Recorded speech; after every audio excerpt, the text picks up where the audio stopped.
5:30, fire fees or cuts. Those are the only two options the City of Eugene says it has this budget cycle. Good evening and thanks for joining us for NBC 16 News at 5:30. I'm Gold Meadows. And I'm Alan Matthews. Sweeping department cuts for the City of Eugene totaling about $23 million are expected over the city's new two-year budget. One city councilor says with this round of cuts, changes will be felt. Budget cuts are a matter of months away for the City of Eugene, and most city departments will feel the pain.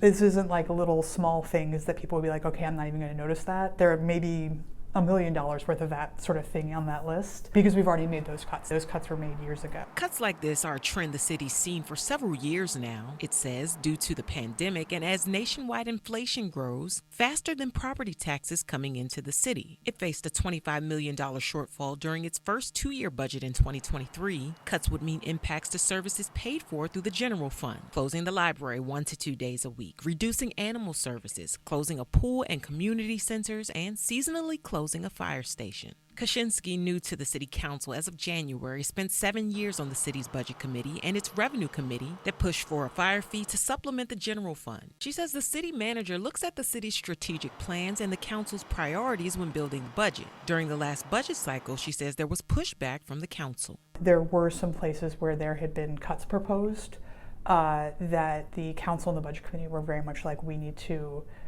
say we need to continue to prioritize these services. One of those areas was surrounding animal services. Another was surrounding fire. Police and fire, what stops them from being completely covered?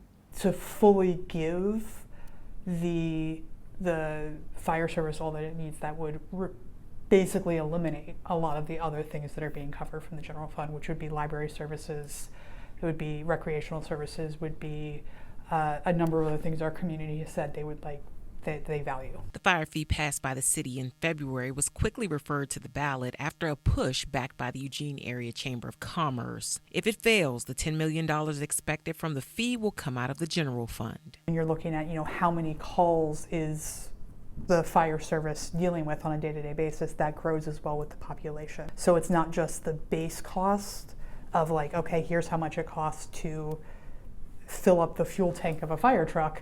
It's also that you have to fill up that fire truck more often because it's out more often. As for services offered through temporary funding from the pandemic and the state's homelessness emergency, Kaczynski says they intentionally spent on one-time things. Those items will not impact the upcoming budget. The budget will be presented on Wednesday, April 30th. 3 budget committee meetings are scheduled in May to take public comment.